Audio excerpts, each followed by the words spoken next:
भोलेनाथ दोस्तों। अ, जय श्री राम, जय हनुमान जी। 7:55 हो गई है सुबह की। आज 9 तारीख है, थर्सडे, 7:55। और गिफ्ट निफ्टी शायद मेरे ख्याल में फ्लैट है या 1-2.5 पॉइंट नीचे ही होगा। ये रहा, एकदम फ्लैट है, कोई भी चेंज नहीं है। 22393 कोई भी चेंज नहीं है, जीरो चेंज। चलिए बात करते हैं।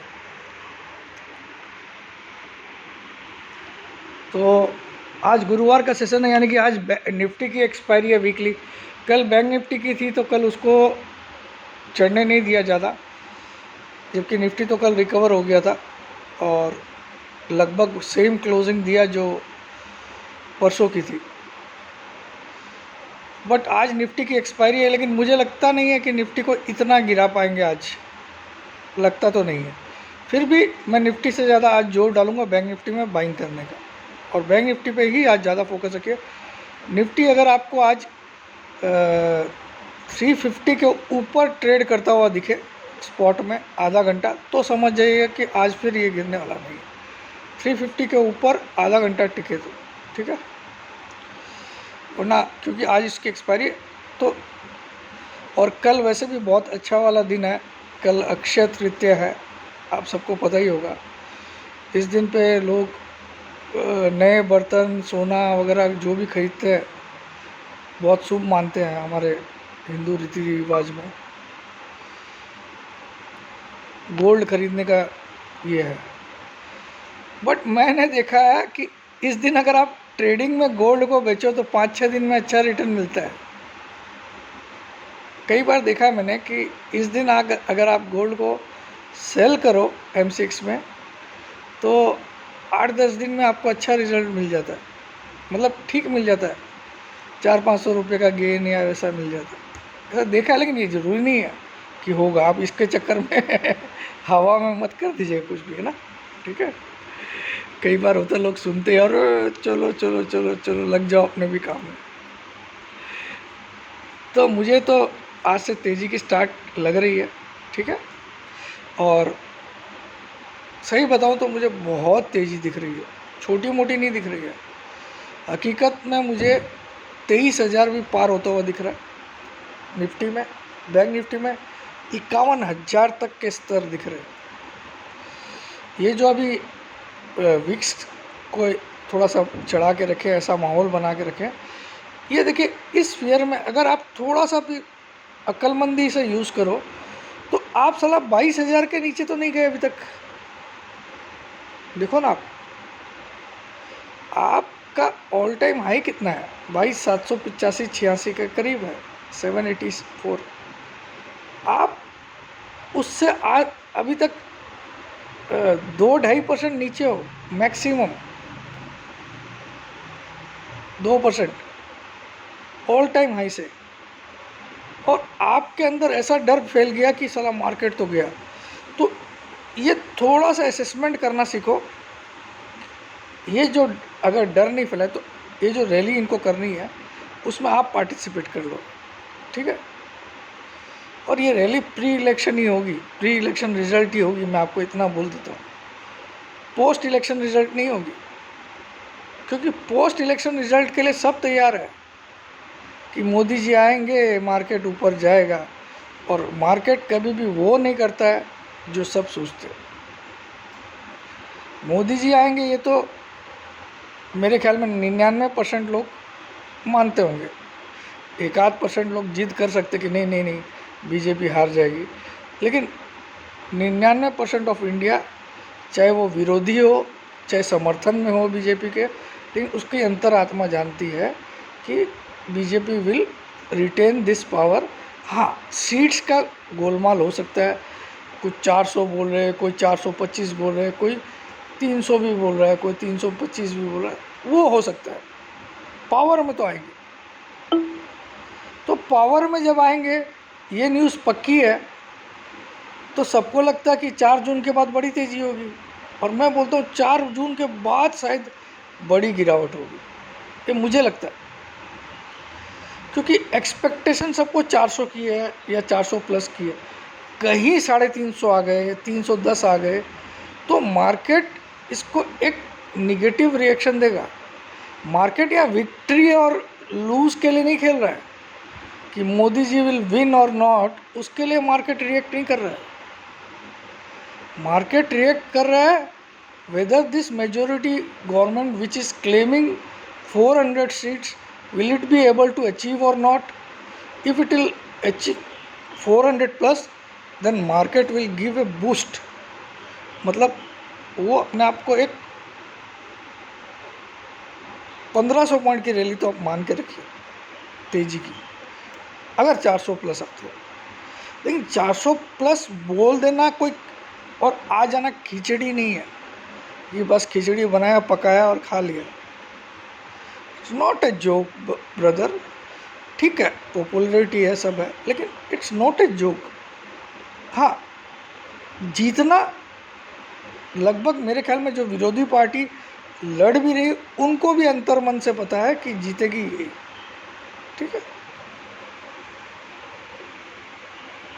तो मार्केट इसको फोकस नहीं कर रहा है कि जीतेगा कौन। मार्केट अभी फोकस कर रहा है कि ये जो बोल रहे हैं हम 400 प्लस लाएंगे, ये कहाँ तक पहुँचेंगे, 370, 380, 360, 320 या 400 प्लस, ये मार्केट देखना चाहेगा और उसके अकॉर्डिंग वो 4 जून के बाद रिएक्ट करेगा। ठीक है, लेकिन अगर मार्केट अंदर अंदर सोच रहा है कि सही में 400 प्लस आ जाएगा,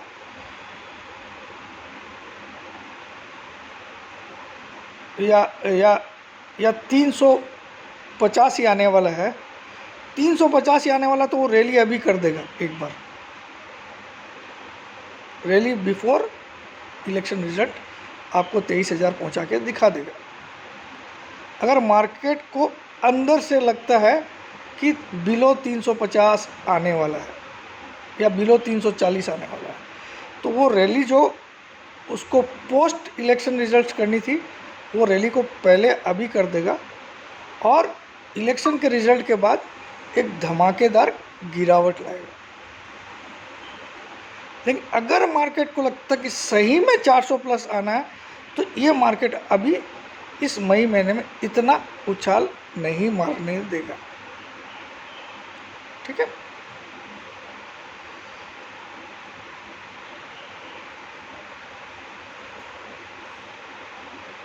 क्योंकि इलेक्शन रिजल्ट्स के बाद आज मेरे बहुत सारे पर्सनल फ्रेंड्स हैं जो इन्वेस्टर्स हैं, वो बोल रहे प्रमोद अभी हम लोग तो मार्केट से आउट है, 4 जून के बाद खरीदेंगे नया माल मोदी जी आने के बाद। तो वो जो एक्सपेक्टेशन से अलग हो गया है मार्केट से, हो सकता है उसके कारण से भी एक गिरावट है। बहुत लोग अपना पोर्टफोलियो खाली कर चुके हैं या कम कर चुके हैं, क्योंकि अभी की वॉलेटिलिटी में आप देखो निफ्टी कम गिर रहा है, लेकिन आपके मिड कैप स्मॉल कैप काफ़ी गिर रहे हैं। ये थोड़ा सा आपको देखना चाहिए। 15,000 वाले ग्रुप में सब कुछ बता ही चुका हूँ, आपको लेना और ले लीजिए, फ़ायदे में उठाइए। और देखिए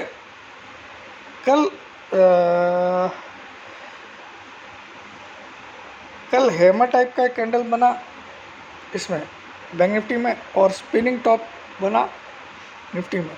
तो मुझे लगता है दोनों ही कैंडल कल एक रिवर्सल का साइन तो दिए, और मेरा दिल भी ये बोलता है कि भले ही मेरी मन बोलता है कि 400, मैंने तो क्या प्रेडिक्शन किया, मुझे खुद पे हंसी आ रही है। 432 मैंने 432 सीट्स का प्रेडिक्शन किया आप लोग को, लेकिन मुझे पता है कि ये मेरा रॉन्ग निकलेगा 99%। इतना आसान नहीं होता 432 सीट लाना। 543 तो सीट ही है टोटल, और अगर साउथ की सीट को अलग कर दे तो साउथ में कि साउदर्न जोन में मेरे ख्याल में 120-15 सीट, तो 120 तो वहीं पे है, तो वहाँ तो बीजेपी का इतना कोई वर्चस्व है नहीं, तो क्या इंडिया की पूरी सीट वो लाएगी? मुश्किल है। तो इस हिसाब से अगर मैं कैलकुलेट करूं तो मुझे 350 के ऊपर नहीं जाता हुआ दिखता बीजेपी, पूरा गठबंधन लेके। ये मैं फैक्ट बात कर रहा हूँ, वो मेरी दिल की इच्छा थी 432। ये फैक्ट मुझे जो दिख रहा है वो बिलो 350 ही दिख रहा है बीजेपी का फैक्ट। जीतेगी जरूर, क्योंकि देखिए साउदर्न रीजन में अभी भी बीजेपी का ऐसा कोई वर्चस्व है नहीं, और लगभग 115-16 सीट है पूरे साउथ में। आप केरला, तमिलनाडु, तेलंगाना, कर्नाटक, ये सब ले लोगे तो इनमें इतनी सीट है। तो यहाँ पे बीजेपी को मुझे नहीं लगता कि 10% से भी ज़्यादा सीट मिलेगी। ठीक है, 10% से ज़्यादा सीट नहीं मिलेगी।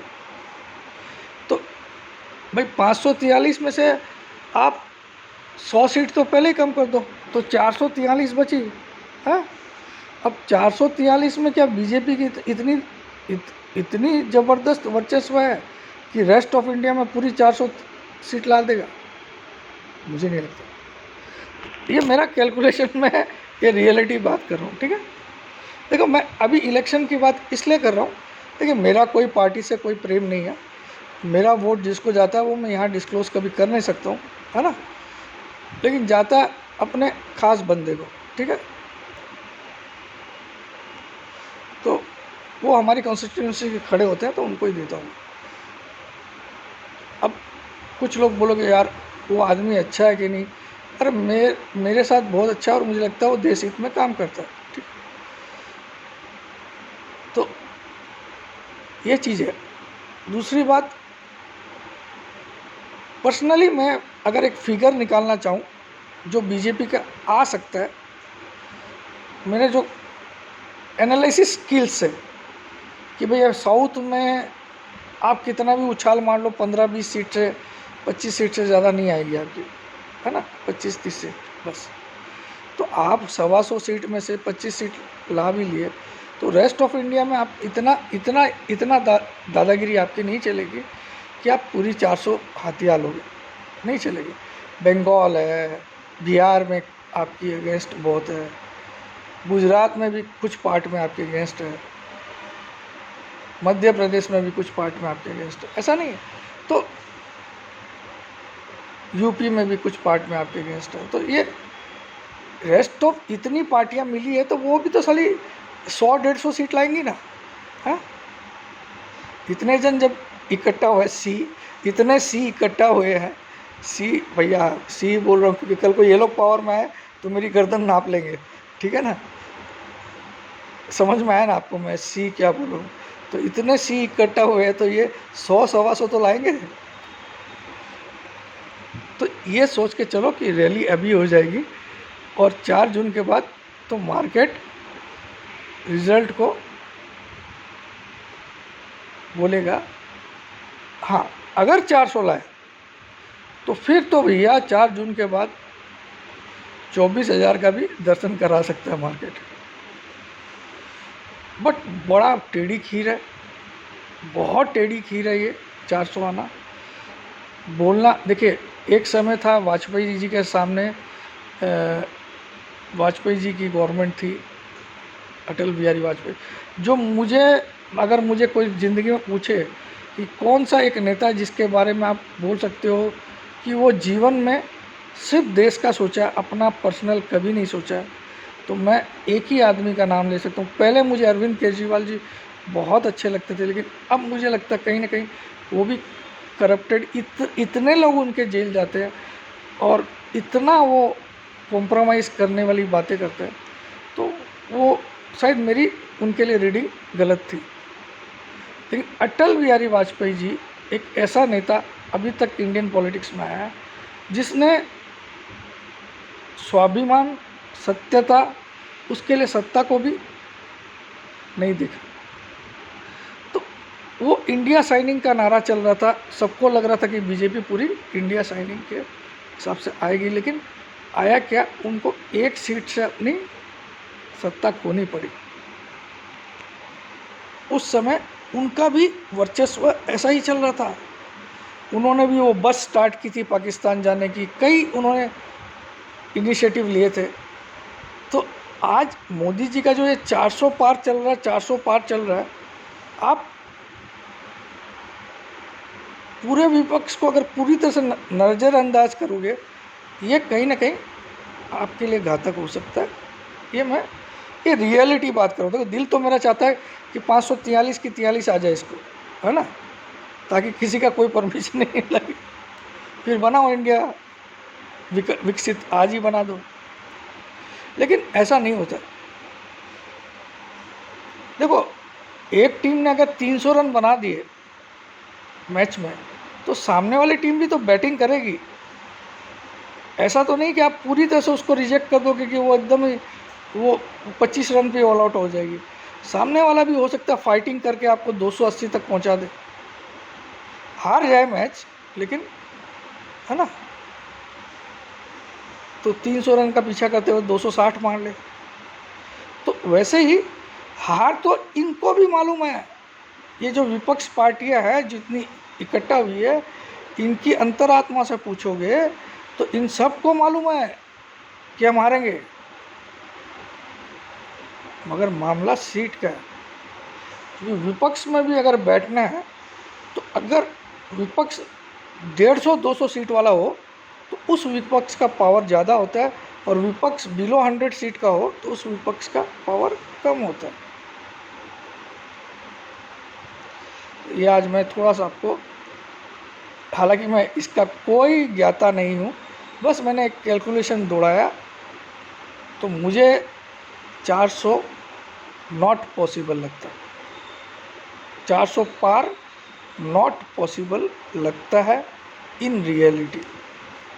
जय जिनेंद्र, जय भोलेनाथ, जय हिंद।